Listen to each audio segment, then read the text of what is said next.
Oi.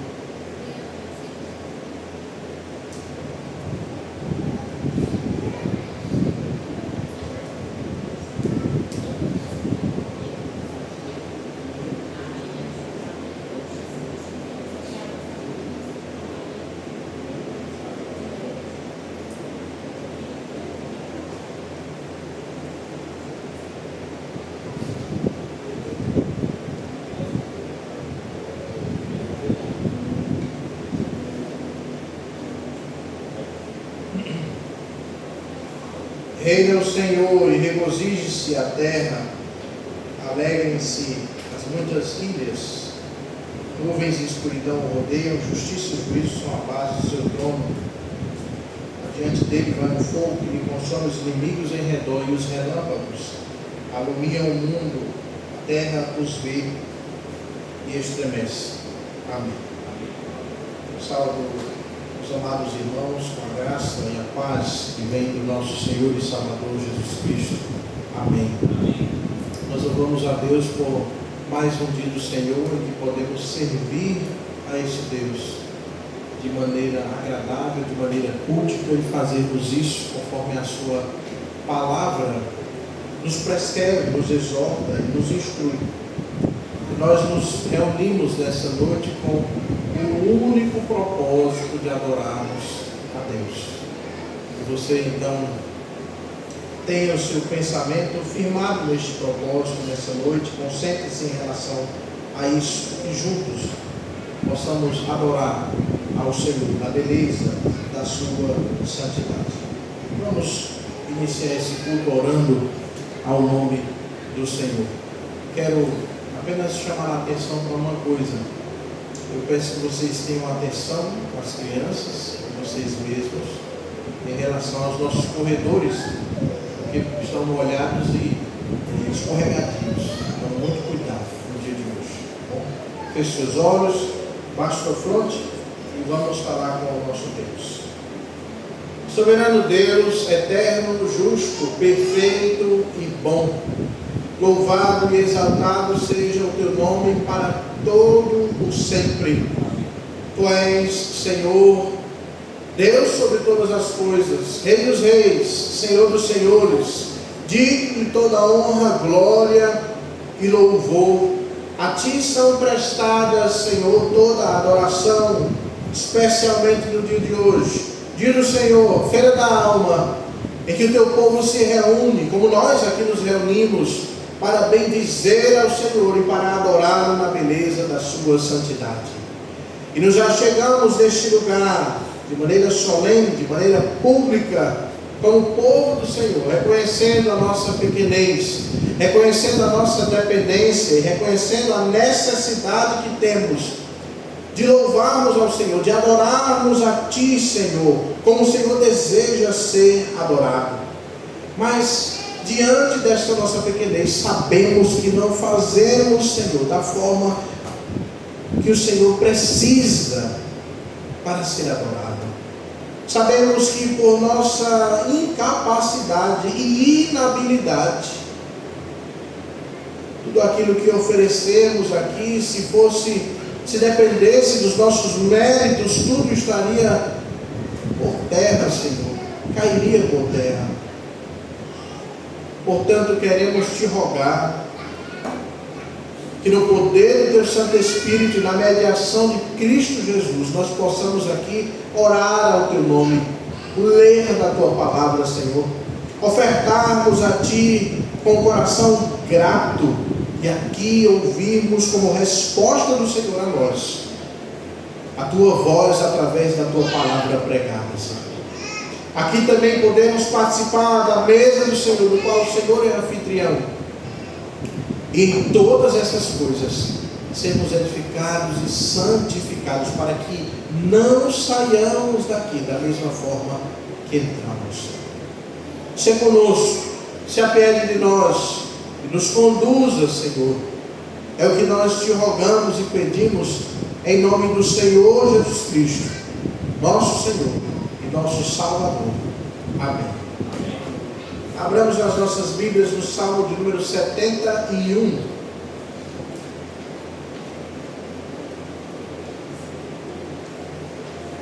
E aqueles que puderem, ao encontrarem o texto, se coloquem de pé em reverência à palavra santa, bendita e inerrante do nosso Deus. Salmo 71. E vamos fazer uma leitura alternada.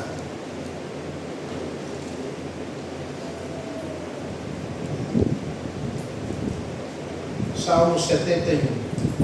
Leitura alternada. Leremos juntos os 3 últimos versículos, 22, 23 e 24. Diz assim a palavra bendita do nosso Deus: em ti, Senhor, me refugio, não seja eu jamais envergonhado. Livra-me por tua justiça e resgata-me, inclina meus ouvidos e salva. Sê tu para mim uma rocha habitável em que sempre me acolha. Ordenaste que eu me salve, pois tu és a minha rocha e a minha fortaleza. Livra-me de Deus filho, das mãos dos ímpios, das garras do homem injusto e cruel. Pois tu és a minha esperança, Senhor Deus, a minha confiança desde a minha mocidade. Em ti me tenho apoiado desde o meu nascimento, e no ventre materno tu me tiraste. Tu és motivo para os meus louvores constantemente. Para muitos sou como um portento, mas tu és o meu forte refúgio. Os meus lábios estão cheios do teu louvor e da tua glória continuamente. Não me rejeites na minha velhice, quando me faltarem as forças, não me desampares. Pois falam contra mim os meus inimigos, e os que me estreitam a alma consultam o meu amigo, Dizendo: Deus o desamparou. Persegui-o e prendei-o, pois não há quem o livre. não te ausentes de mim, ó Deus, Deus meu, apressa-te em socorrer. Sejam envergonhados e consumidos os que são adversários da minha alma. Cubram-se de opróbrio, de vexame os que procuram o mal contra mim. Quanto a mim, esperarei sempre e te louvarei mais e mais. A minha boca relatará a tua justiça e de contínuo os feitos da tua salvação, ainda que eu não saiba o seu nome. Sinto-me na força do Senhor Deus, e rememoro a tua justiça, a tua somente. Tu me tens ensinado, ó Deus, desde a minha mocidade, e até agora tenho anunciado as tuas maravilhas.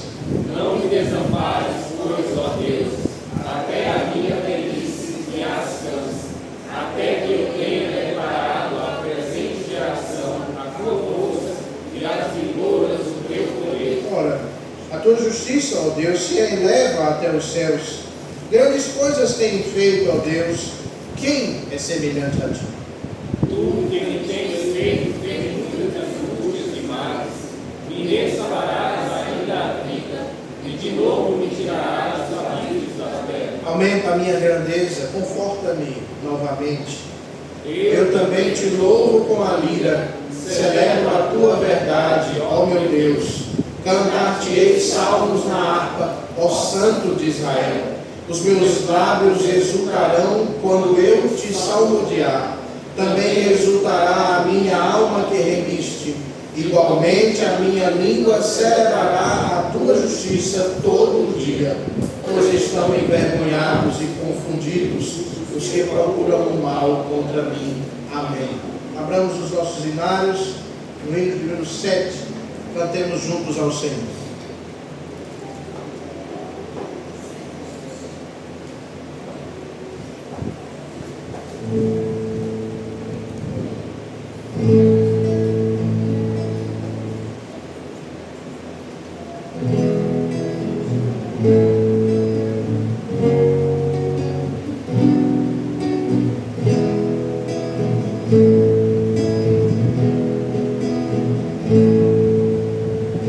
Sim.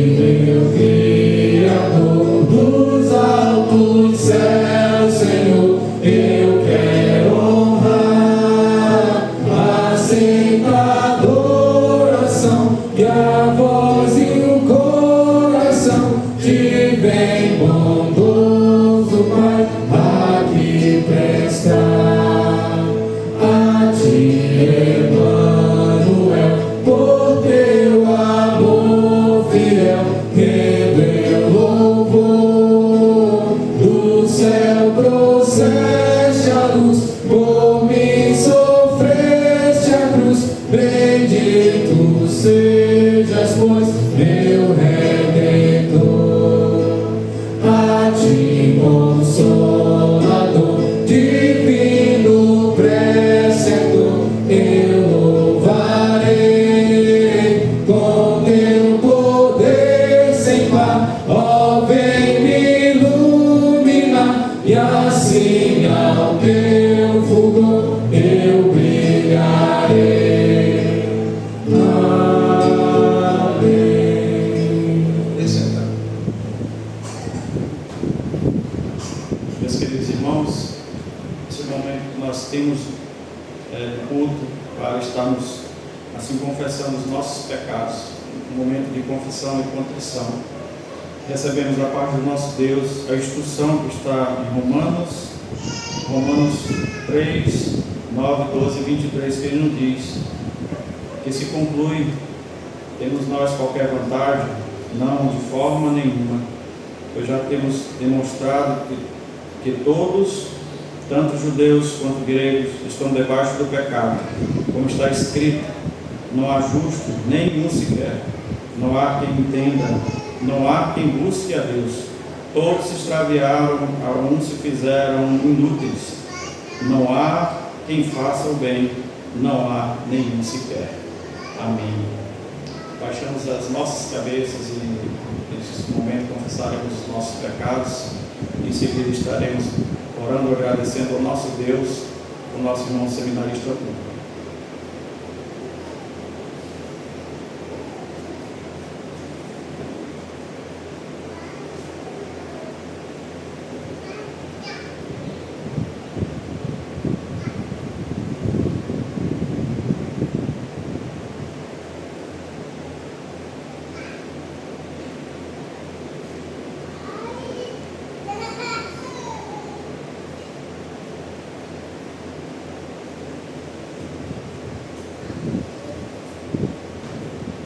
Oremos.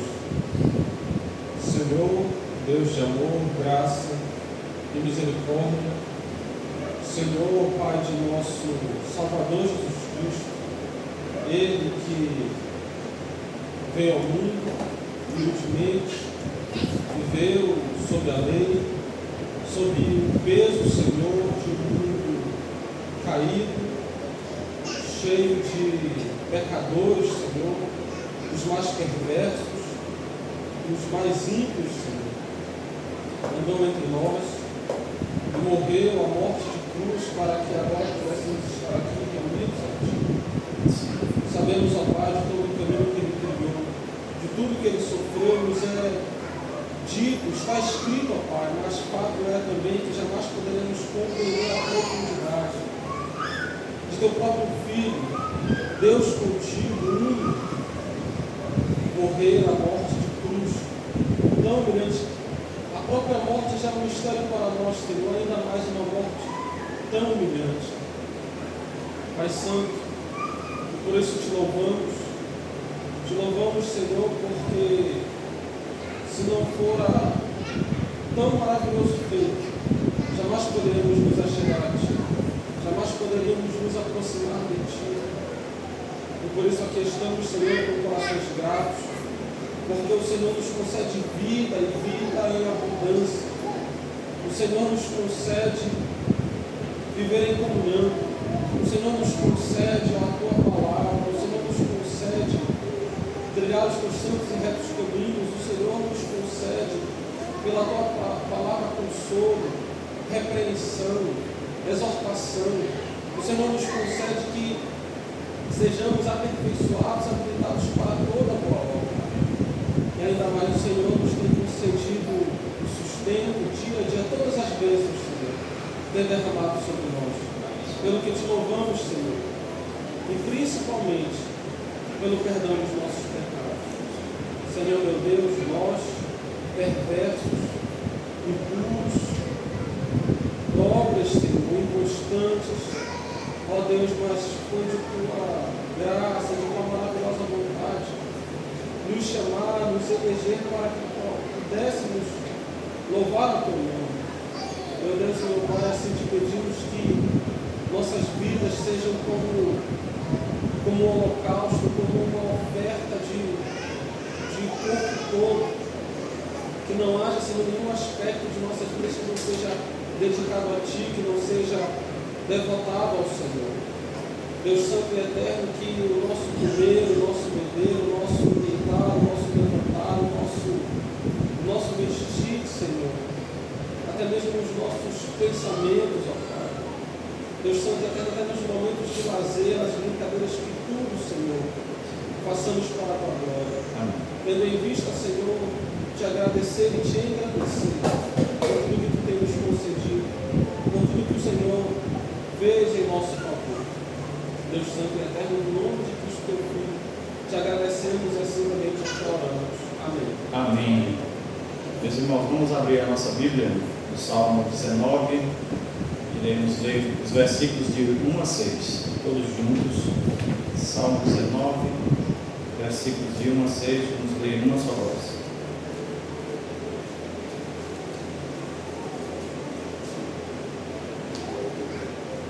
Salmo 19, versículos de 1 a 6. Vamos lá, todos juntos? Os céus proclamam a glória de Deus e o firmamento anuncia as obras das suas mãos. Um dia discursa a outro dia, e a noite revela conhecimento a outra noite. Não há linguagem, nem palavras, nem deles não se ouve nenhum som. No entanto, por toda a terra se faz ouvir a sua voz, e as suas palavras até aos confins do mundo. Aí pôs uma tenda para o sol, o qual, com noiva que sai dos seus aposentos, se regozija como herói, a percorrer o seu caminho. Principia uma extremidade dos céus, e até a outra vai o seu percurso, e nada foge ao seu calor. Amém. Iremos nesse momento louvar o nosso Deus com dois cânticos. Aclame ao Senhor, o Salvador maravilhoso. Os que assim puderem, meus irmãos, vamos ficar de pé para juntos louvarmos o nosso Deus.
Deus, grandes feitos.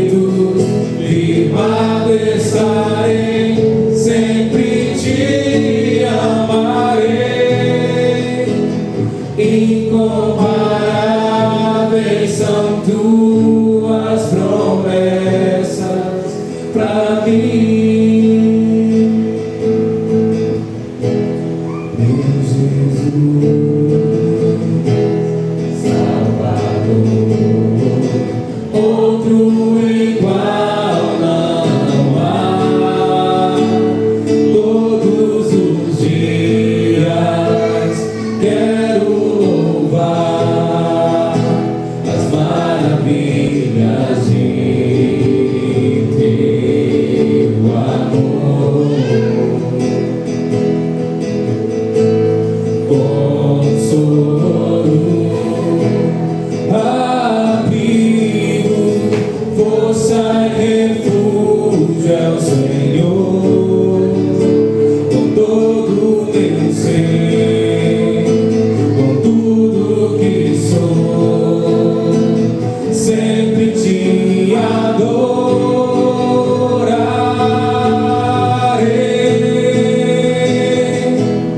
Aclame ao Senhor toda a terra e cantemos poder, majestade, louvores ao Rei.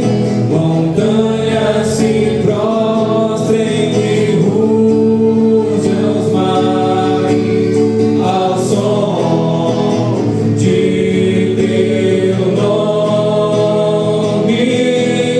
Alegre te louvo por teus grandes feitos, permanecerei, sempre te amarei.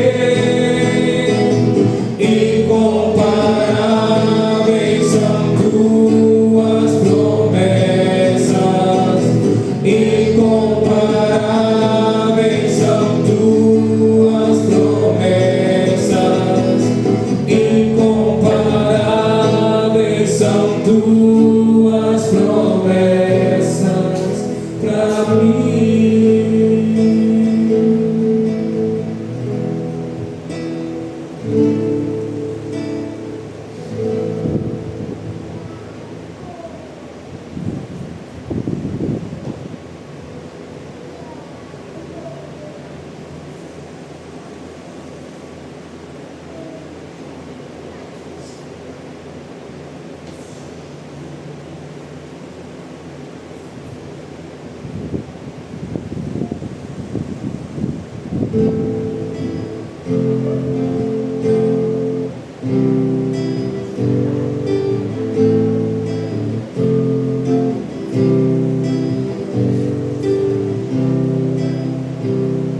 Salvador maravilhoso, Deus que tomou meu lugar, Cordeiro entregue ao Calvário, morto pra nos salvar, morto pra nos salvar. Consolador, conselheiro, Deus que me vem abraçar na noite escura da alma. Tu vens comigo andar, oh, tu vens comigo andar. Por isso nós te adoramos, por isso vamos louvar.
13, 15 a 16 nos diz: por meio de Jesus, pois oferecemos a Deus sempre sacrifícios de louvores, que é fruto de lábios que confessam o seu nome. Não negligencieis igualmente a prática do bem e a mútua cooperação, pois com tais sacrifícios Deus se compraz. Amém. Meus irmãos, cantaremos tudo para ti, e você agora tem a oportunidade de depositar no gasofilácio o seu dízimo de ofertas.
Agradecendo por esse momento, estarmos na Tua presença, cumprindo aquilo que o Senhor nos ordena na Tua palavra, Deus, devolvendo aquilo que o Senhor muito tem nos dado, Deus, necessário para que possamos, ó Deus, ter uma vida santa e reta diante do Senhor. Senhor bendito, nós queremos agradecer ao Senhor pelos dízimos e ofertas que foram depositados, Deus, no gasofilácio, rogamos as Suas bênçãos para o Senhor, para que o Senhor cada vez mais ajude, para que a nossa congregação possa cada vez mais entender, Deus, o propósito desse momento, Deus, diante do Senhor. Nos ajuda para que possamos, como igreja do Senhor, estarmos, ó Deus, também, ó Deus, entendendo esse momento, estarmos dizimando e ofertando ao Senhor. Abençoa assim, ó Deus, cada um daqueles irmãos que tiveram a oportunidade, Senhor, derramando as Tuas bênçãos sobre a vida de cada um deles, ó Deus. Também os demais irmãos que não tiveram oportunidade, o Senhor conhece, ó Deus, qual a sua necessidade. Pedimos que o Senhor, assim, também abençoe para o louvor da tua glória. Obrigado por esse momento. Rogamos para que os dízimos e ofertas aqui depositados venham servir tão somente para o louvor e engrandecimento do Reino do Senhor. Rogamos e agradecidos ao Senhor por tudo que o Senhor tem feito em nossas vidas, por esse momento que estamos na presença do Senhor. Em nome de Cristo Jesus oramos. Amém.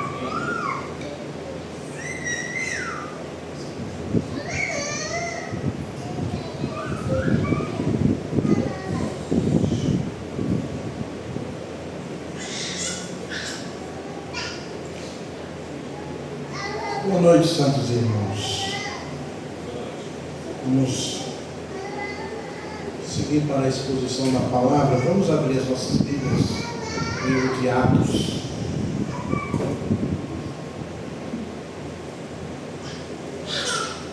Atos, capítulo 22.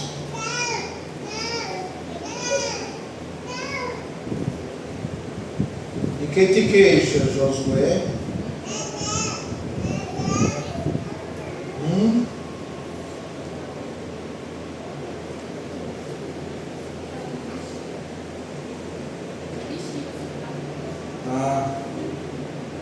Vem, Josué.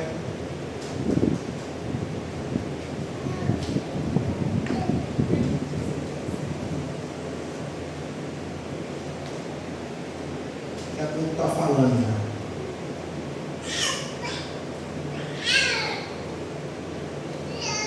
Atos capítulo 22, a partir do versículo 22.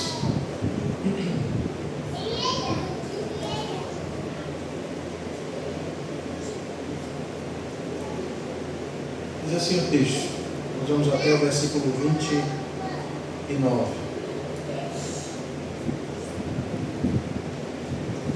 Ouviram-no até esta palavra e então gritaram dizendo: tira tal homem da terra, porque não convém que ele viva. Ora, estando eles gritando, arrojando de si as suas capas, atirando poeira para os ares, ordenou o comandante que Paulo fosse recolhido à fortaleza e que, sob açoite, fosse interrogado para saber por que motivo assim clamavam contra ele. Quando estavam amarrando com correias, disse Paulo ao centurião presente: se vos há porventura lícito açoitar um cidadão romano sem estar condenado? Ouvindo isto, o centurião procurou o comandante e lhe disse: que estás para fazer? Porque este homem é cidadão romano. Vindo o comandante, perguntou a Paulo: dize-me, és tu romano? Ele disse: sou. Respondeu o comandante: a mim me custou grande soma de dinheiro este título de cidadão. Disse Paulo: pois eu o tenho por direito de nascimento. Imediatamente se afastaram os que estavam para o inquirir com açoites. O próprio comandante sentiu-se receoso quando soube que Paulo era romano, porque o mandara amarrar. Amém. Pai bendito, dá-nos a graça de compreendermos a Tua palavra. Ajuda-nos, que Teu Santo Espírito, que nos conduz desde a leitura, também nos faça entender a exposição dela. Que esta palavra seja de fato semeada em nossos corações, para a glória do Teu bendito nome. Edifica-nos na verdade, que é a Tua palavra. Em nome de Cristo Jesus que te oramos e pedimos. Amém. Imagine um médico que descobre uma grave doença de um paciente. E diante dessa situação ele só tem duas opções. Ou este médico suaviza o diagnóstico para não ofender ou assustar, ou então esse médico fala a verdade com o intuito de salvar a vida deste paciente. Mas se ele falar a verdade, pode ser que ele seja rejeitado. Se ele omitir, pode ser que seja aceito, que não seja criticado, mas o paciente irá morrer. Guardadas as devidas proporções, meus amados irmãos, o Evangelho é assim. O Evangelho, que é a palavra de vida, não foi dado por Cristo Jesus para nos agradar, mas sim para nos salvar. E quando ele é pregado com fidelidade, muitas vezes este Evangelho será rejeitado. Olhando para esse texto que nós lemos hoje, eu queria que você se lembrasse que o texto está exatamente após o grande discurso de Paulo. Se você se lembrar comigo, eu peço que você preste atenção. Paulo está finalizando a sua terceira viagem missionária, retornando a Jerusalém. Fala com os seus presbíteros numa cidade chamada de Mileto. Instrui a estes presbíteros de que eles deveriam cuidar do rebanho, de que eles sofreriam grandes perigos com lobos vorazes. E após instruir esses discípulos, eles seguem para Jerusalém. E ao chegar em Jerusalém, ele fica sabendo que alguns judeus ali falavam contra Paulo, inclusive fazendo acusações que não eram verdadeiras, que pareciam plausíveis, mas que não eram verdadeiras.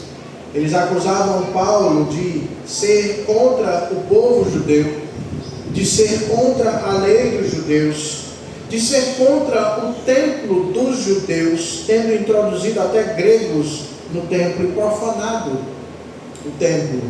Eu disse a vocês que gentios não podiam entrar no templo. Eles tinham um espaço lá fora onde eles adoravam. E Paulo é acusado mesmo estando em Jerusalém, cumprindo um voto. É isso que nos diz o capítulo 21. Paulo, por instrução dos seus irmãos, também apóstolos, discípulos, ele segue para o templo para fazer um voto. Versículo 24 nos fala sobre isso, do capítulo 21. Toma-os, purifica-te com eles, ou seja, com os 4 homens que aceitaram o voto, vai com eles, faz a despesa necessária para que raspem a cabeça, e saberão todos, ou seja, os judeus, que não é verdade o que diz ao teu respeito. Mas mesmo Paulo agindo desta forma,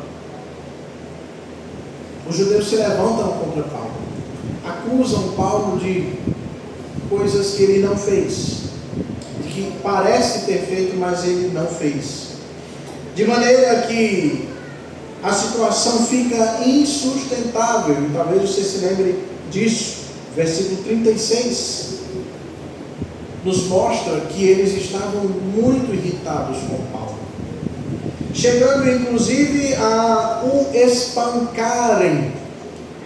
O versículo 32 nos fala sobre isso. E em meio a toda esta algazarra, em meio a toda esta turba, em meio a todo este furor dos judeus, o governo romano toma a Paulo e o prende, fazendo com que Paulo seja recolhido à fortaleza. Eu estou recontando a história para você se situar. Mas antes de subir completamente à fortaleza, Paulo pede para falar a estes judeus. Isso está no final do versículo 21. E o versículo 40 do capítulo 21 nos diz: obtida a permissão, Paulo, em pé na escada, fez com a mão sinal ao povo. E fez o quê? Grande silêncio.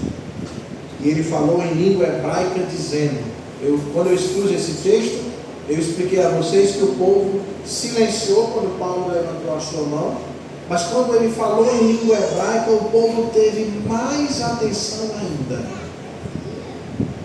E Paulo inicia o seu discurso, versículo 1 do capítulo 22, chamando a atenção, dizendo: irmãos e pais, ouvi agora a minha defesa perante vós.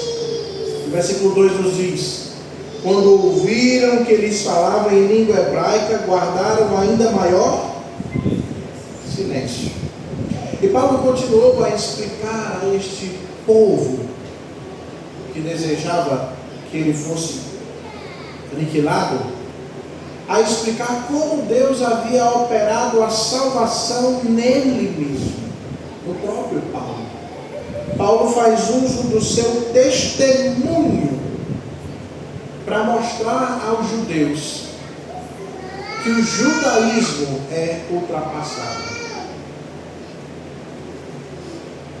E os judeus prestam atenção no que ele diz, ouvem atentamente ao que Paulo está falando.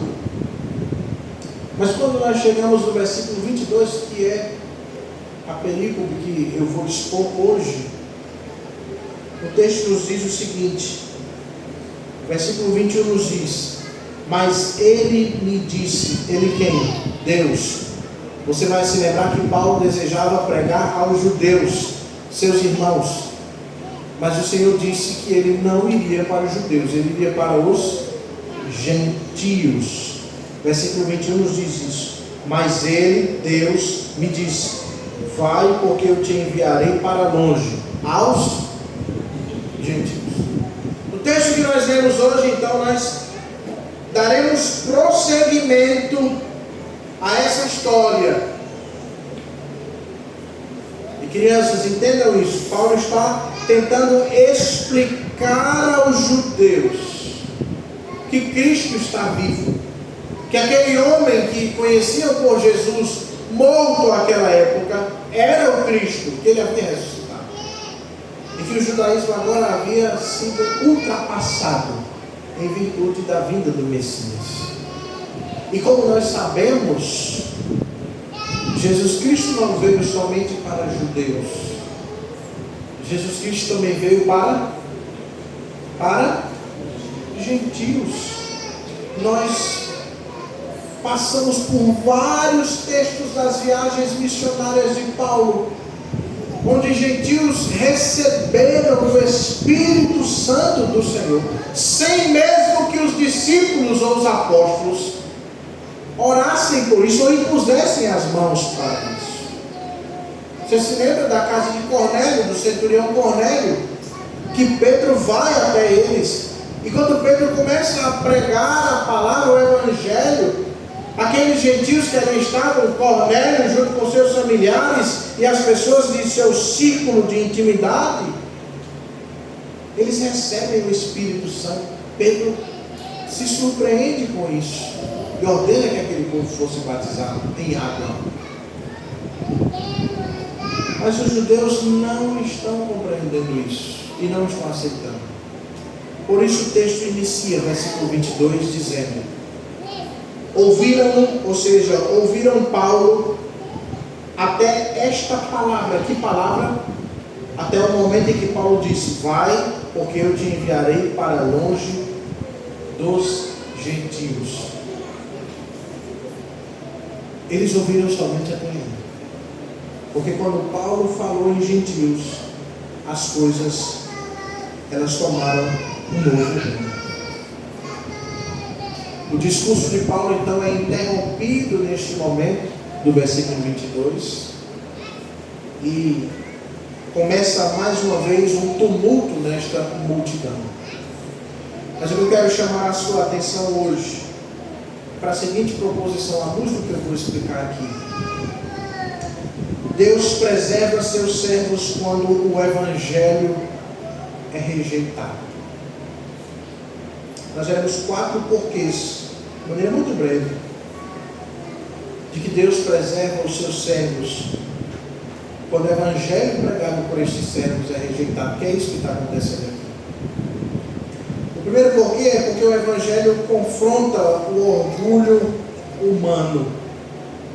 Volte seus olhos, por favor, versículo 22. Ouviram até essa palavra e então gritaram dizendo: tira para o homem da terra, porque não convém que ele viva. Observe, meu amado irmão, a intensidade desta cena.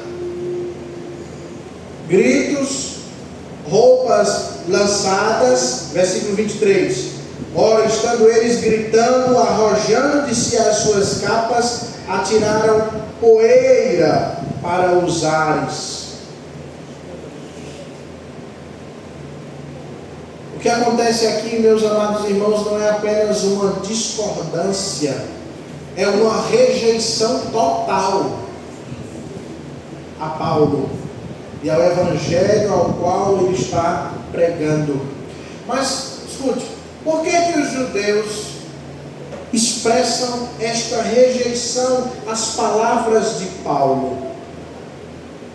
Porque o evangelho sempre irá derrubar privilégios, expor o pecado e nivelar todos diante de Deus. Em que sentido? Que todos pecaram e carecem da glória de Deus.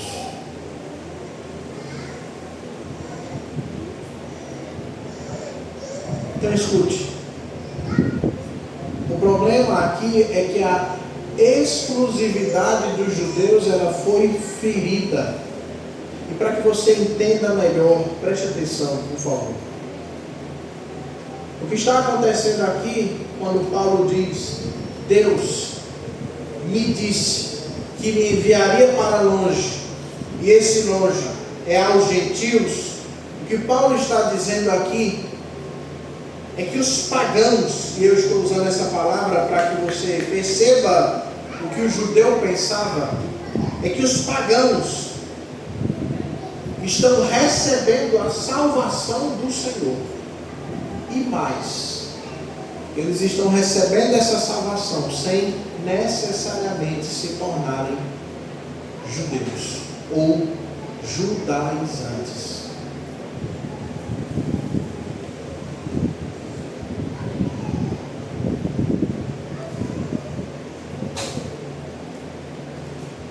Você se lembra do filho pródigo? Sim?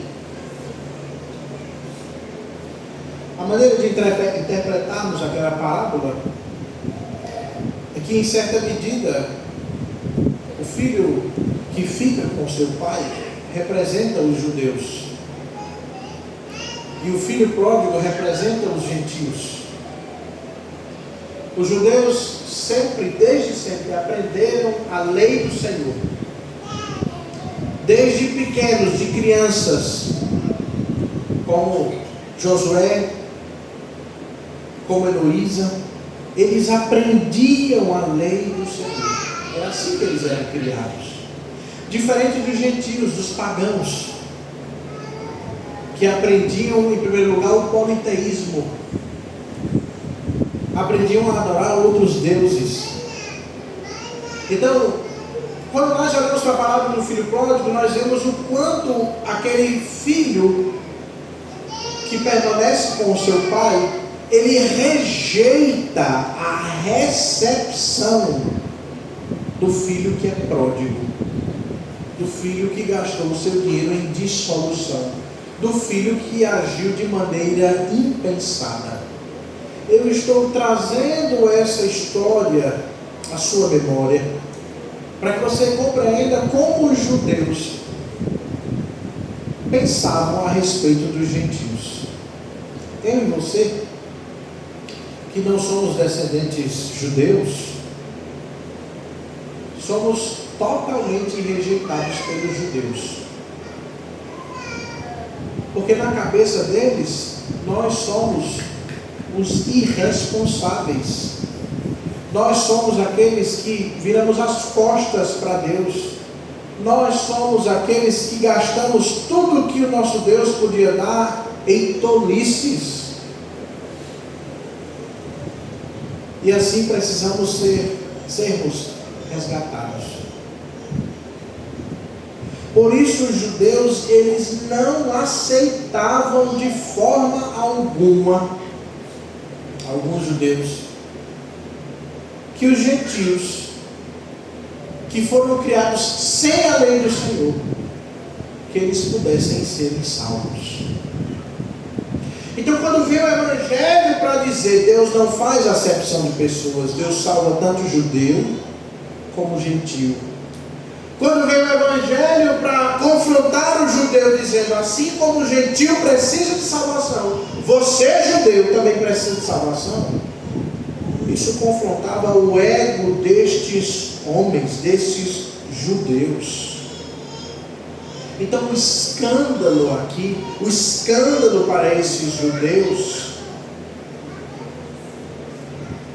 era a ideia, era conceber a ideia de que pagãos ou gentios pudessem ser salvos. Obviamente que o Evangelho faz isso. O Evangelho destrói qualquer orgulho étnico.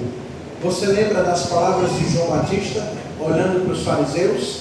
Ele disse: vocês são todos cobras. Cobras são o que vocês são. E vocês estão pensando que vão escapar da ira vindoura, do castigo que Cristo trará quando Ele se manifestar. E Ele ainda diz: vocês acham que vão conseguir alguma coisa acreditando no seguinte fato: temos por pai Abraão. Vocês acham que isso vai servir para vocês? Então, quando o Evangelho chega, ele confronta toda identidade religiosa, todo senso de superioridade, espiritual. Mas o Evangelho também não confronta apenas a judeus. O Evangelho confronta também aqueles que resistem à graça de Deus. Como assim, pastor?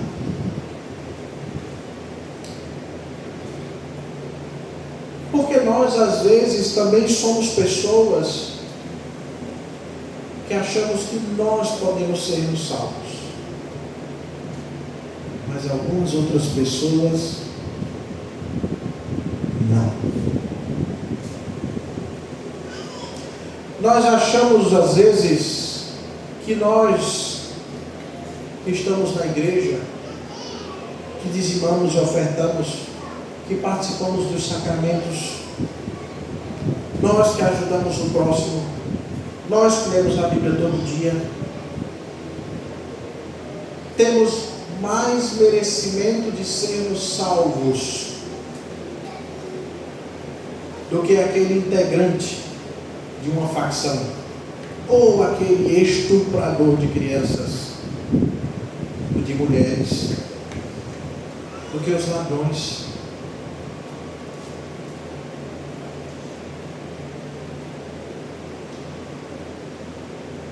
Mas o Evangelho existe para mostrar a você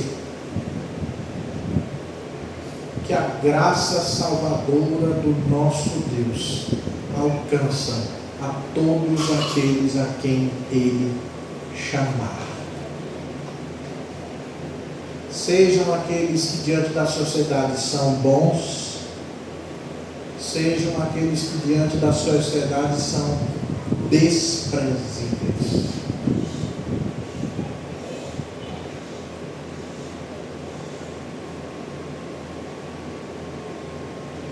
Não é fácil entender isso, não é verdade?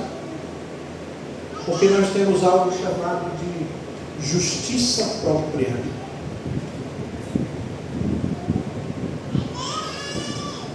Justiça própria.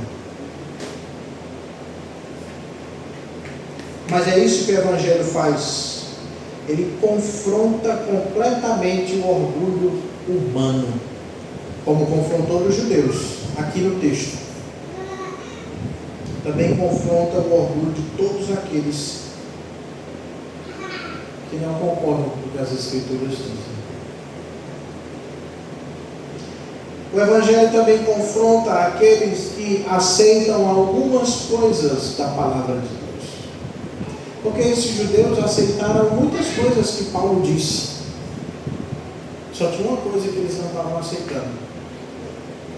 Que era o quê? A salvação dos gentios. É como se eles dissessem o seguinte: olha, Deus pode fazer tudo, como fez na sua vida, Paulo. Mas essa história de salvar gentil, opa, alto lá, aí é demais. Aí é demais. Não, isso aí não tem como a gente aceitar.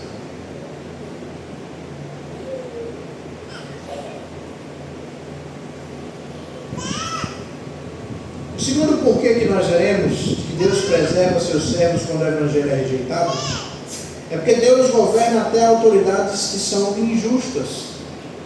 Olha o versículo 24, por favor.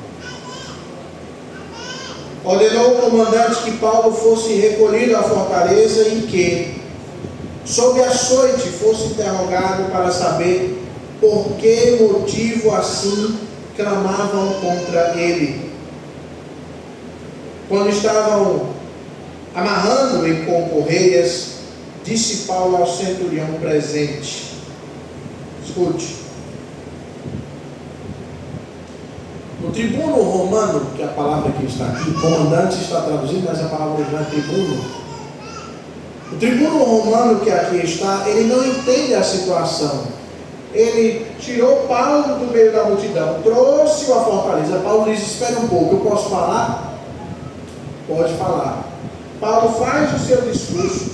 Quando ele está no meio do seu discurso, a multidão mais uma vez se alvoroça e deseja agarrar a Paulo. Este tribuno romano, este comandante, toma Paulo e leva-o à fortaleza. O comandante não está entendendo a situação. Ele não compreende por que Paulo está desta forma, sendo tão duramente acusado e perseguido por este povo, sendo que Paulo é judeu como eles também. E por esta razão ele desconfia de que Paulo pode ter feito alguma coisa que ele não sabe, que o tribuno não sabe, que o comandante não sabe. Então a sua atitude é o quê? Descobrir a verdade usando a tortura como método. É isso que o texto do versículo 24 nos diz. Sob açoite fosse interrogado para saber por que motivo assim clamavam contra ele. Isso é interessante porque Paulo não fez nada para ser torturado. Se você está lendo a palavra açoite aí na sua Bíblia e está achando natural, não ache natural. Paulo seria de fato torturado. Açoite aqui é para dizer que eles iam aplicar uma pena utilizada naquela época, uma dura pena, para fazer com que Paulo falasse. Então é muito brutal. E Lucas não comenta este acontecimento de maneira moral. Lucas não está aqui fazendo algum comentário dizendo que está certo ou que está errado. Ele está trazendo a verdade nua e crua sobre o que aconteceu. E isso nos chama a atenção, sabe por quê? Porque esse é um aspecto de Lucas, o autor de Atos. Esse é um aspecto de Lucas. Ele mostra que a Bíblia não romantiza o mundo. Pelo contrário, as Escrituras expõem a realidade caída deste mundo. Você já pensou se toda a informação que eu precisasse, eu fosse fazer uso de tortura? Mas é isso que este comandante está fazendo. E perceba a providência que acontece. Deus não impede imediatamente que Paulo não seja torturado. Paulo está sendo injustiçado aqui. Mas Deus não impede imediatamente que Paulo não seja injustiçado. E ele faz isso para mostrar que Deus, meu amado irmão, Ele governa sobre os ventos bons, mas também sobre as tempestades. Deus governa sobre a bonança mas Deus também governa sobre o momento difícil. E Ele faz isso, mas garantindo que o mal não venha triunfar. Que o triunfo é dele.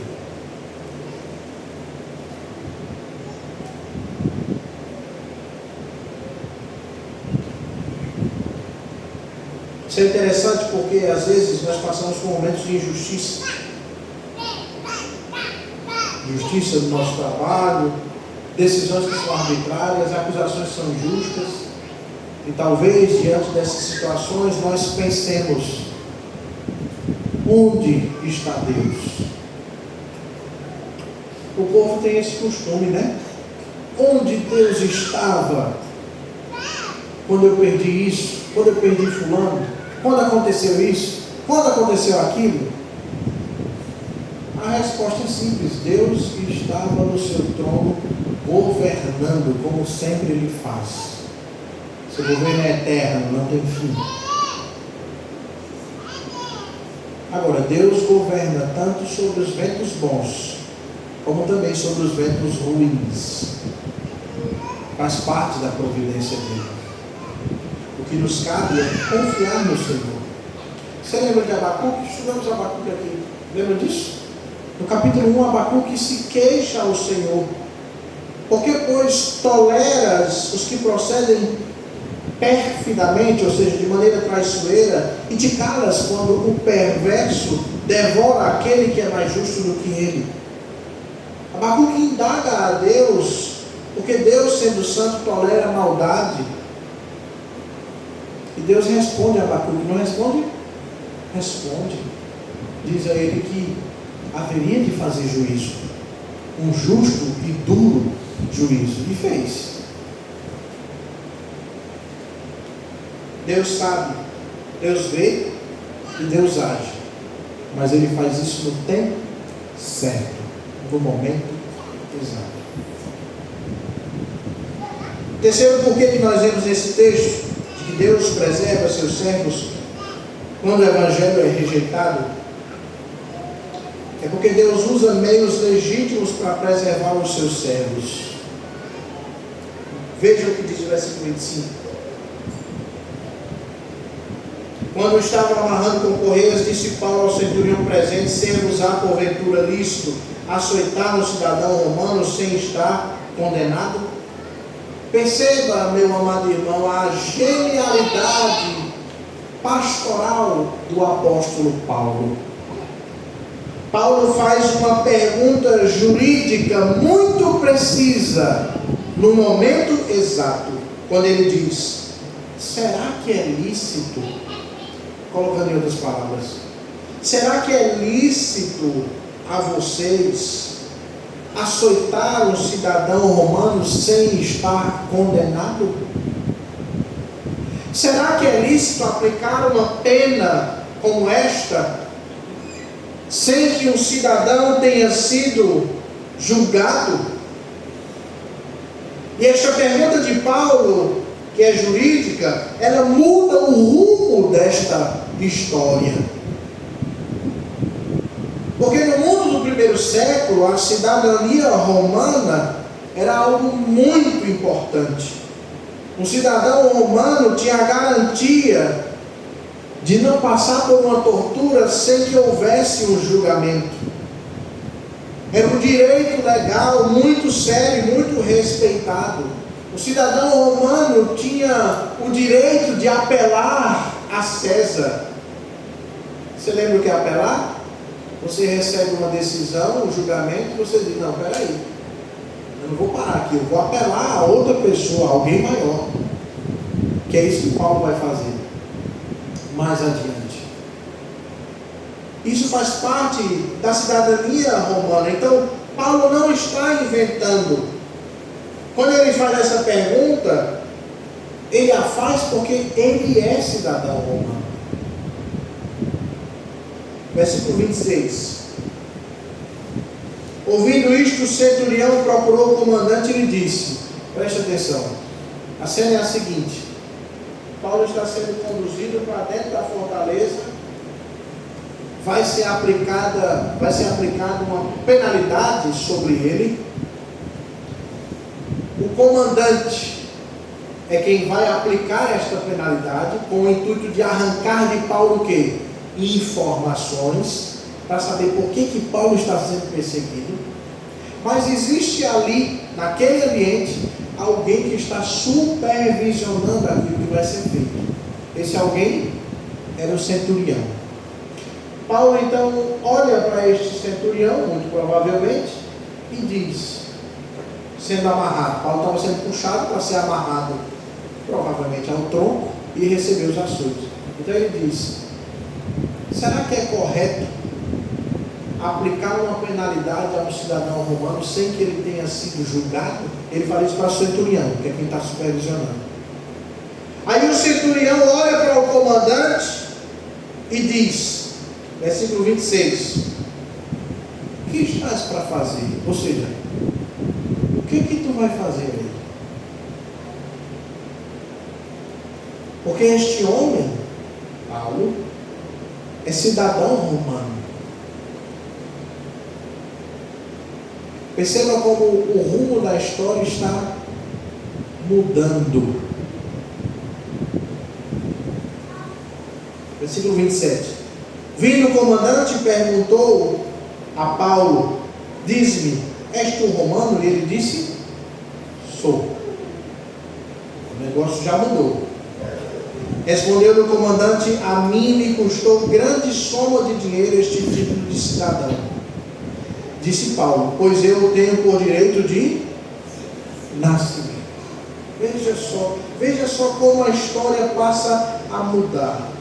Paulo demonstra então ao comandante e diante do centurião que ele é cidadão romano e esse direito ele tem por nascimento. Agora o tribuno ou o comandante faz uma pergunta a Paulo, versículo 27.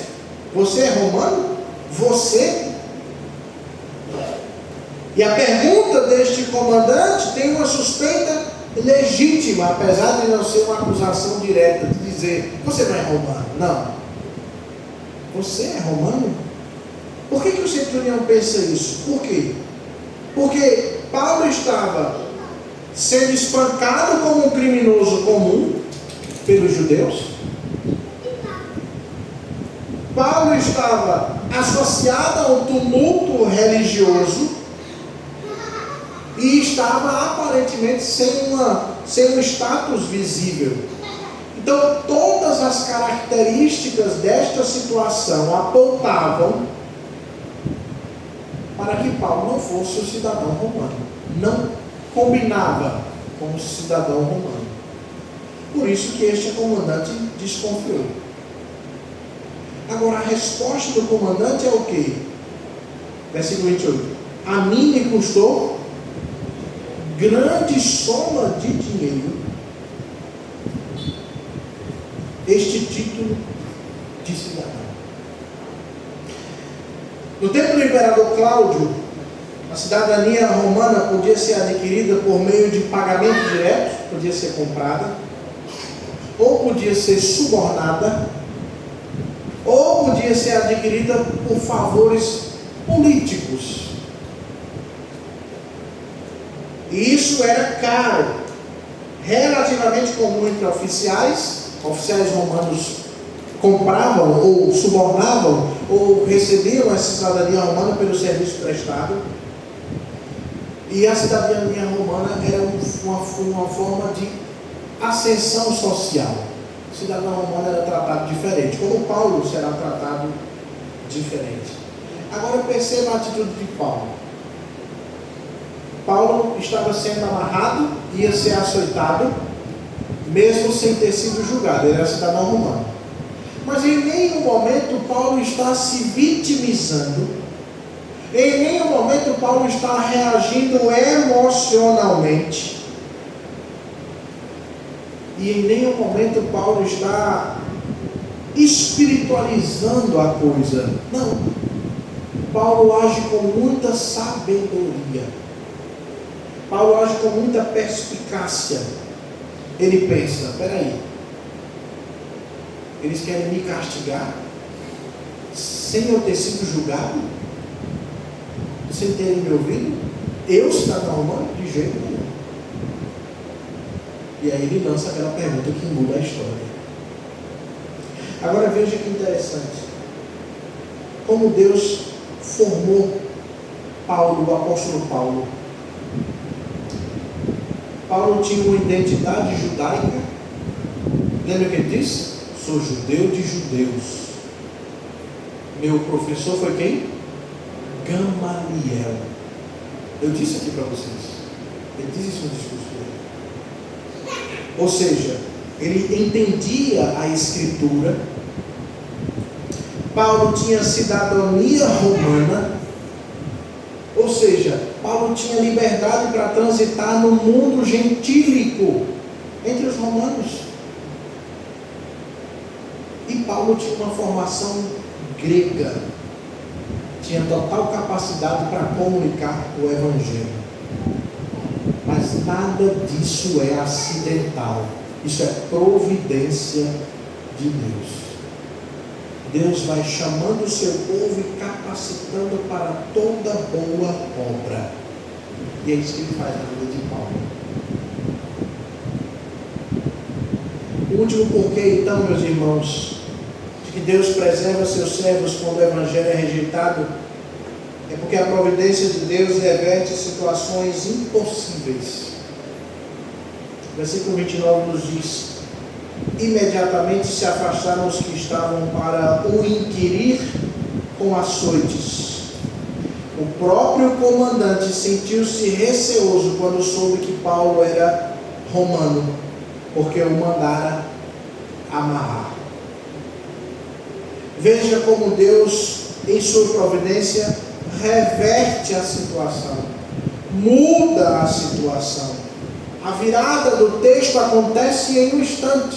O versículo começa dizendo: imediatamente eles se afastaram. Aquele que era o interrogador recua. O poder muda. O medo muda de lado. Porque agora quem está temendo é o comandante. E isso é algo muito clássico na narrativa de Lucas, o autor de Atos. Lucas narra de maneira que ele deixa muito claro que Deus age no momento limite, no momento exato, no momento onde as pessoas talvez pensem assim: agora só tem Deus para fazer alguma coisa. Foi assim na vida de Pedro. Lembram disso? Pedro no cárcere, Herodes desejava matar Pedro. E prendeu a Pedro, porque soube que isso agradava aos judeus, e planejavam matar, mas Deus enviou um anjo, e o anjo libertou Pedro do cárcere. Lembram disso? Ele sai do cárcere, vai até a casa dos irmãos, a criada daquela casa não acredita que é a voz de Pedro. Quando eles abrem a porta, ficam surpreendidos, porque Pedro estava livre do cárcere. Isso é clássico na narrativa de Lucas. Agora aprenda uma coisa: providência de Deus nem sempre é milagre visível ou uma ação sobrenatural. Muitas vezes a providência de Deus é Ele organizando circunstâncias comuns para produzir resultados que sejam extraordinários.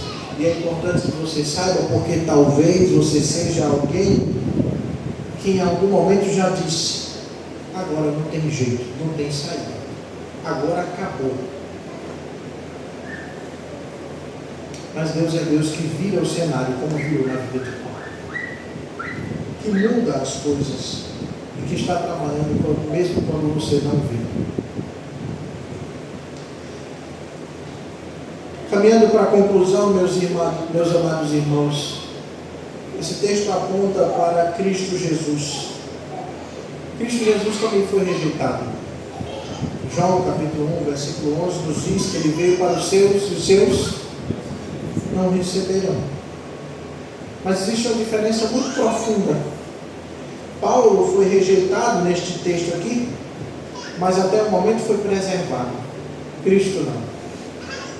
Cristo foi rejeitado quando falou a verdade do Evangelho, mas foi entregue para a morte. Mas por que isso aconteceu? Porque Cristo sofreu a injustiça que nós merecíamos, para que nós recebêssemos a graça que não merecemos. E bendito seja Deus por isso. Quais as implicações desse texto para nós? A primeira delas: não rejeite o Evangelho quando ele confrontar o seu coração. Ele vai fazer isso. Lembra do diagnóstico? É duro o diagnóstico, mas ele precisa ser dito, que é para salvar a sua vida. O Evangelho vai confrontar a sua vida. Muitas pessoas hoje querem um Cristo que conforta, mas que não confronta. Um Evangelho de palavras doces e suaves, mas jamais de palavras verdadeiras e intensas. Mas não tem jeito, meu irmão. O Evangelho vai dizer que você é pecador, que você precisa de arrependimento, que você precisa de um Salvador, e que a sua busca por uma justiça própria é inútil. É inútil.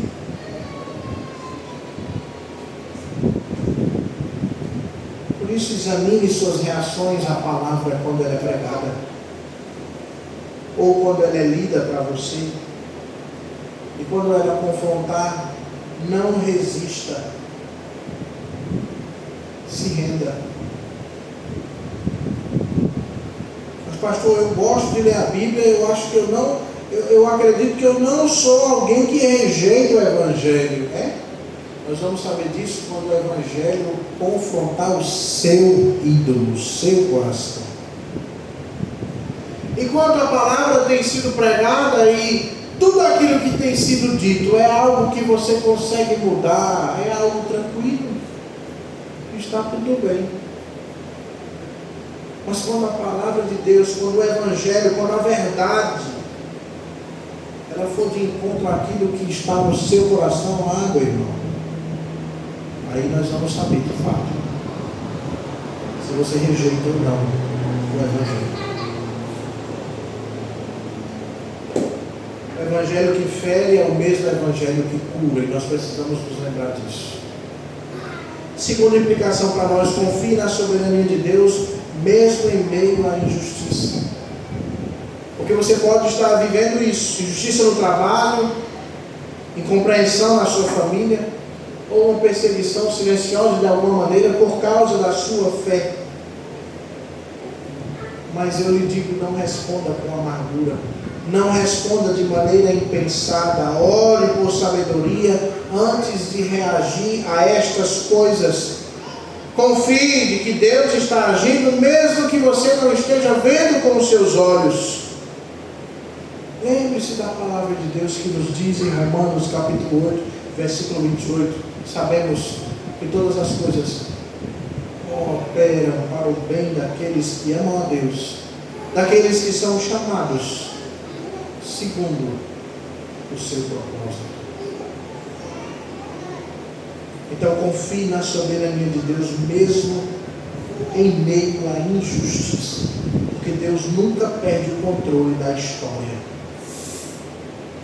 E a terceira implicação: use com sabedoria os recursos que Deus lhe deu. No texto que nós lemos hoje, Paulo usou a sua cidadania romana, e através de uma pergunta muito sábia, muito perspicaz, ele mudou o rumo da história. Use aquilo que Deus lhe deu, seja voz, seja oportunidade, seja influência, seja conhecimento, e assim defenda a verdade com coragem e com sabedoria. Use sua posição para promover justiça, mas lembre-se, fazendo somente aquilo que não é pecaminoso. Mas use, porque Deus nos dá recursos. E assim, meus irmãos, o Evangelho pode ser rejeitado, mas nunca será impedido. Os servos podem sofrer, mas nunca estarão desamparados. E o Cristo que foi rejeitado lá atrás, hoje reina e continua preservando o seu próprio povo, especialmente quando a sua mensagem, que é o Evangelho, é rejeitada. O Senhor Jesus Cristo continue a nos edificar através da sua bendita e santa palavra. Amém. Vamos a ceia.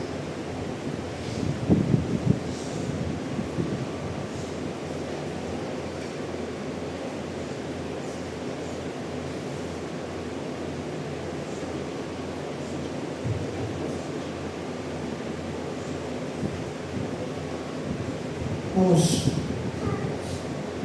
como costume, ler o texto de 1 Coríntios, capítulo 11.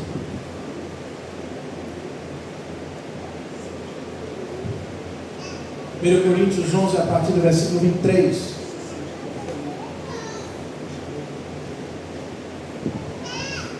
Nos diz: porque eu recebi do Senhor que também vos entreguei, que o Senhor Jesus, na noite que foi traído, tomou o pão, tendo dado graças, o partiu e disse: este é o meu corpo que é dado por vós, fazei isso em memória de mim. Por semelhante modo, depois de haver ceado, tomou também um cálice, dizendo: este cálice é a nova aliança do meu sangue. Fazei isto todas as vezes que bebedes em memória de mim. Porque todas as vezes que comedes este pão e bebedes o cálice, anunciais a morte do Senhor até que Ele venha. Por isso, aquele que comer o pão ou beber o cálice do Senhor indignamente, será réu do corpo e do sangue do Senhor. Examine-se, pois, o homem a si mesmo, e assim como do pão e bebe do cálice. Pois quem come e bebe sem discernir o corpo, come e bebe juízo para si. Amém. Meus amados irmãos, nós temos a grata e rica oportunidade de participarmos desse sacramento, a ceia do Senhor, este meio de graça que Ele nos deu para a nossa edificação, para o fortalecimento da nossa fé. E nós participamos desse sacramento não de maneira impensada, porque a palavra nos deixa claro que a presença do nosso Senhor Jesus Cristo ela é real em nosso meio. Embora não vejamos com os nossos olhos carnais, mas sabemos que o Senhor Jesus Cristo está no nosso meio. Ele mesmo é o anfitrião, a mesa é dele e Ele nos convida a participarmos. Mas nós não podemos participar de qualquer maneira, porque se assim fizéssemos, seríamos réus do corpo e do sangue do Senhor. Assim, portanto, temos a oportunidade de orarmos a Deus de maneira individual, silenciosa, pessoal, e assim podemos participar desse momento. Em alguns instantes eu orarei em voz audível. Oremos.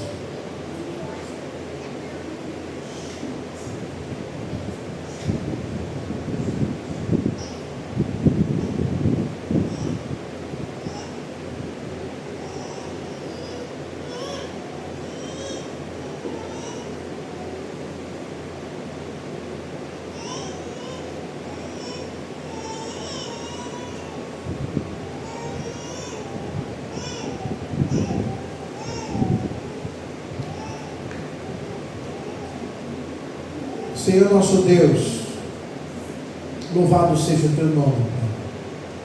Muito obrigado por termos a oportunidade de participarmos de mais uma ceia do Senhor, de através desse sacramento sermos edificados e santificados, fortalecidos no Senhor.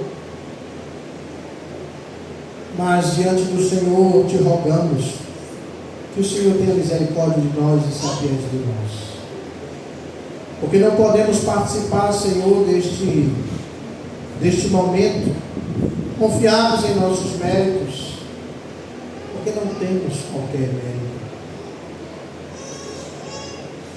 Tenha misericórdia da nossa vida, se apiede de nós, que no poder do Teu Santo Espírito e na mediação de Cristo Jesus, estando nós perdoados, possamos participar. Tenha misericórdia, Senhor, e ajuda-nos. E agora este pão e este vinho retirados do uso comum, e nesta mesa representando o corpo e sangue de Deus,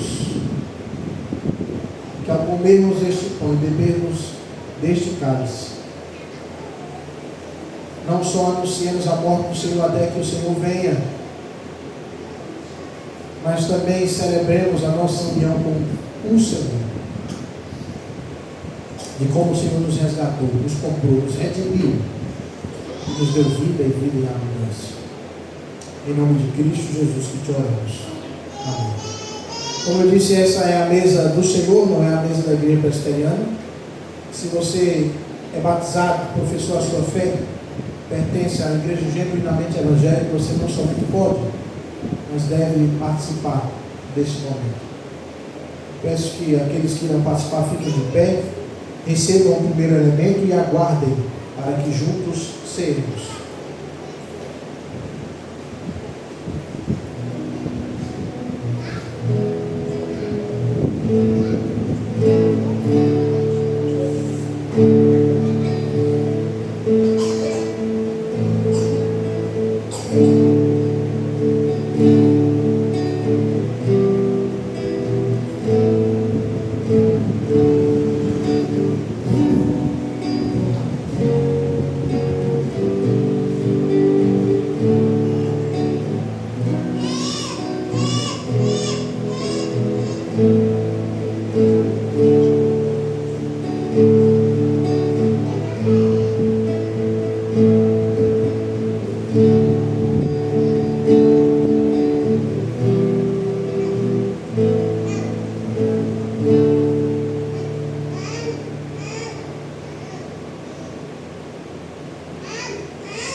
Senhor Jesus Cristo, na noite que foi traído, tomou do pão, tendo partido, ele disse: este pão representa o meu corpo que é dado em favor de vós.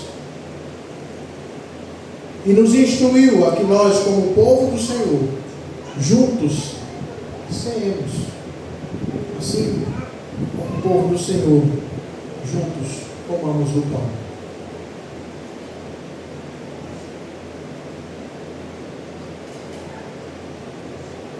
Bendito seja Deus.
Depois de haver ceado, o Senhor Jesus tomou o cálice e disse: esse cálice representa o meu sangue, cálice da nova aliança, e sangue derramado para a remissão de pecados, derramado em favor de muitos. Quando bebemos, anunciamos a morte do Senhor até que Ele venha, mas também celebramos a nossa união com Cristo, porque agora perdoados, estamos unidos a Ele eternamente, assim como o povo do Senhor, obedecendo ao que Ele nos ensinou. Juntos, bebamos. Bendito seja o teu santo nome.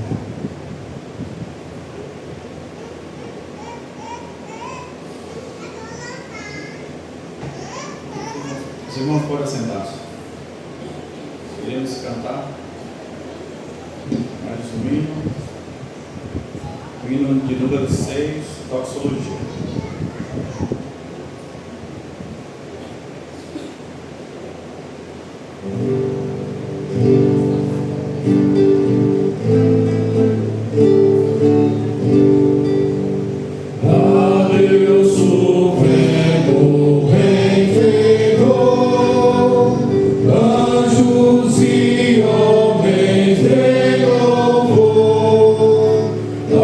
Deus o Filho.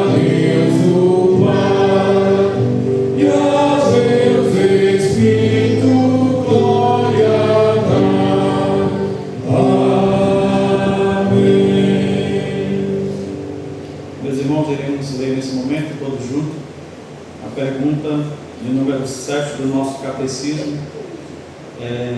Leremos em uma só voz.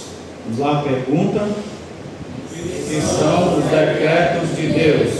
Resposta: os decretos de Deus são os seus eternos propósitos, segundo o conselho da sua vontade, pelo qual, para a sua própria glória, Ele predestinou tudo o que acontece.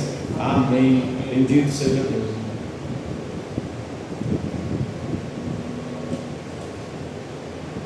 Vamos de pé mais uma vez, vamos orar.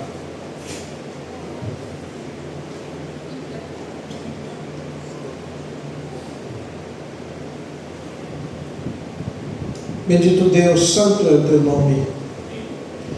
Louvado seja o Senhor por a oportunidade que tivemos de aqui, Senhor, prestarmos mais um serviço de adoração, Senhor, de maneira cultica.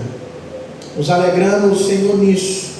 Nos regozijamos porque o Senhor fala ao nosso coração. Nos regozijamos porque a Tua palavra, Senhor, nos direciona, nos ilumina nos caminhos. E agora, Pai, te rogo pelo Teu povo, que o Senhor assim os conduza em mais essa semana, que o Senhor assim nos faça prosperar naquilo que se empenham em fazer para a glória do Teu nome. Abençoe, Senhor, os seus afazeres, suas atividades laborais. Abençoe, Senhor, as famílias desta congregação. Tenhas misericórdia do Teu povo, para que o Teu povo te sirva fielmente e que se conduza conforme a Tua palavra. Que hajam conforme o chamado que tiveram para serem discípulos de Cristo Jesus. Que o Teu povo, como luzeiro neste mundo, como sal desta terra, assim desempenhe esta função. Que o Teu nome seja glorificado. Te rogamos, Senhor, pelos nossos irmãos enfermos, doentes, que tenhas misericórdia de todos eles. Que o Senhor cuide deles, Senhor. E que o Senhor restabeleça a sua saúde para a glória do Teu nome. Abençoa todas as irmãs restantes, para que elas tenham um bom parto, Senhor. Que o Teu nome seja exaltado nisto também, Pai. Tenha assim misericórdia do Teu povo e os conduza em plena paz. E assim, meus irmãos, idem em paz, e que o Senhor te abençoe, que o Senhor te guarde, que o Senhor faça resplandecer o seu rosto sobre ti, que o Senhor tenha misericórdia de ti, que o Senhor sobre ti levante o rosto e assim te dê a paz.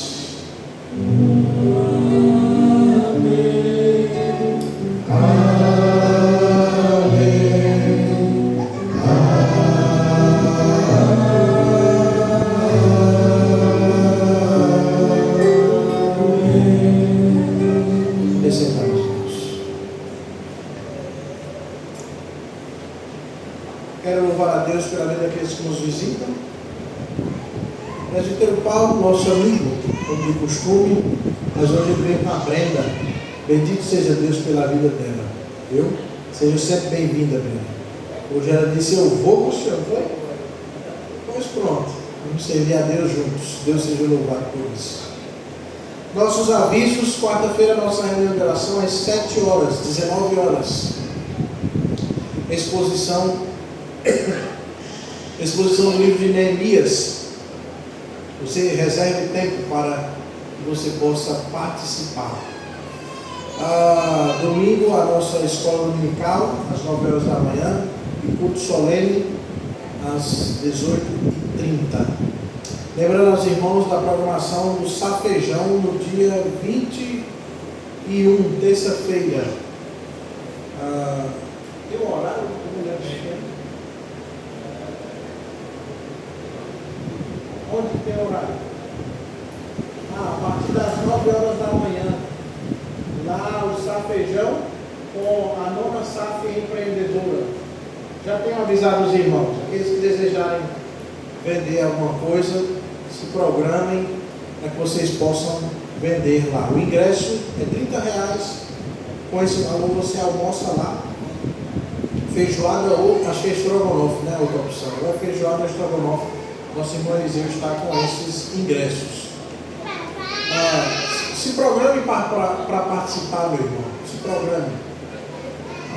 Eu sei que pastor, vai é R$30, sim, mas você não está pagando só pelo almoço. Você está pagando para participar com os irmãos.